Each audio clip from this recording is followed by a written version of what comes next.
প্রিয় শিক্ষার্থীরা, আজকে আমাদের আলোচনার বিষয় অষ্টম শ্রেণীর মুনাফা। মুনাফা দুই প্রকার, একটা সরল মুনাফা, একটা চক্রবৃদ্ধি মুনাফা। আজকে মূলত আমরা সরল মুনাফা নিয়ে আলোচনা করব। এই ওয়ান শট ভিডিওতে সরল মুনাফার A to Z ইনশাল্লাহ তোমরা বুঝতে পারবা, এবং একটা ভিডিওতে তোমাদের সরল মুনাফার সব কিছু চলে আসবে।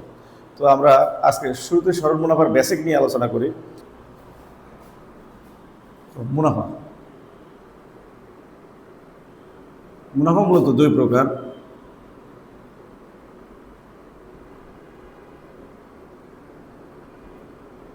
যথা এক, সরল মুনাফা,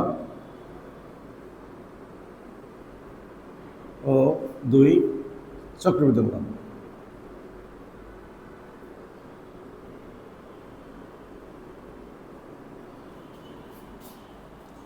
তো সরল মুনাফা বলতে কি বোঝায়?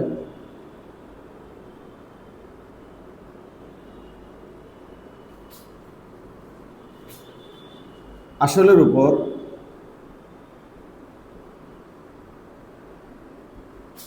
যে মুনাফা ধার্য করা হয় তাকে সরল মুনাফা বলে।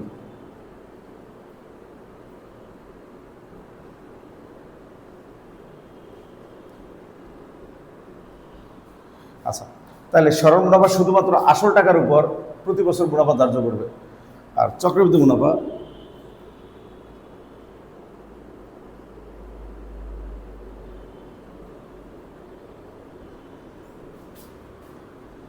মুনাফা আসলের উপরে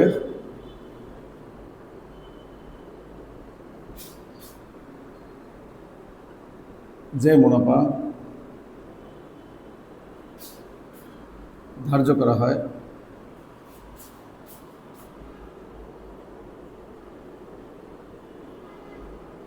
তাকে আমরা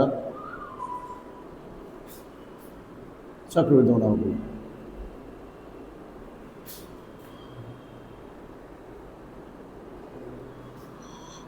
আচ্ছা, আমরা লেখার প্রয়োজন, তাকে চক্রবৃদ্ধি মুনাফা বল।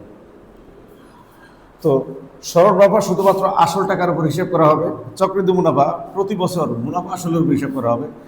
একটা উদাহরণের মাধ্যমে আমরা সরল মুনাফা এবং চক্রবৃদ্ধি মুনাফার পার্থক্যটা দেখি। সরল মুনাফা, চক্রবৃদ্ধি মুনাফা।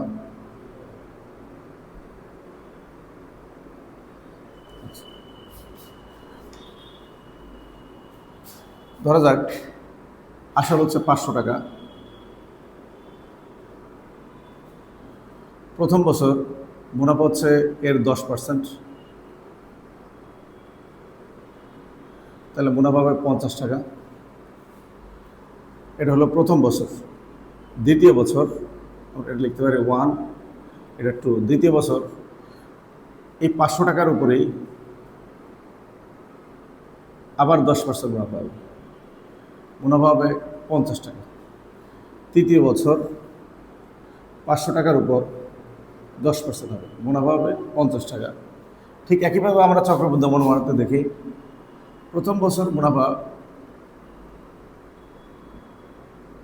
50 টাকায় আসবে 10% হারে, কিন্তু পরবর্তী বছর মুনাফাটার এই 500 টাকার উপর হিসেব করা হবে না। এই 500 আর 50 টোটাল যে 550 আসে, সেই 550-এর উপর মুনাফাটা হিসেব করা হবে 55 টাকা।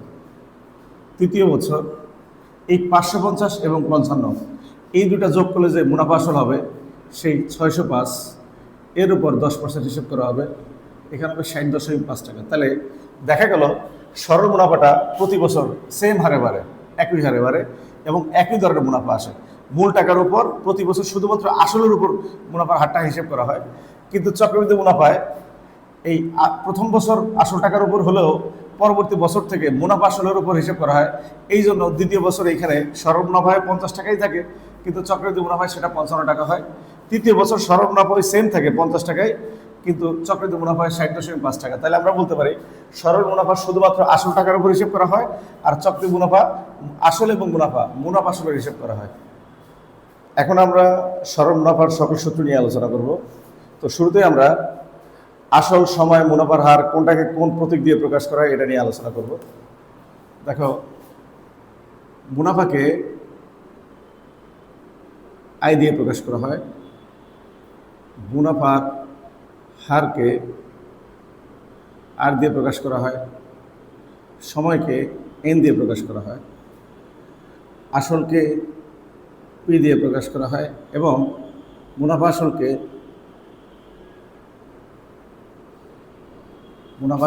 এ দিয়ে প্রকাশ করা হয়। এখন আমরা মুনাফার হার, সময়, আসল এবং মুনাফা আসল এই পাঁচটার প্রত্যেকটা সূত্র জানব। সরল মুনাফায় এই পাঁচটা সূত্রই ব্যবহার করা হয়। প্রত্যেকটা সূত্র নিয়ে আমরা এখন আলোচনা করব। এক, মুনাফার সূত্র হচ্ছে I equals to PRN। সময়, এন এর সূত্র হবে I/PR। মুনাফার হার,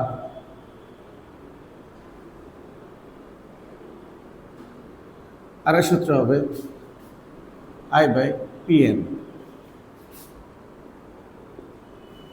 আসল, পি এর সূত্র হবে I/RN এবং মুনাফা আসল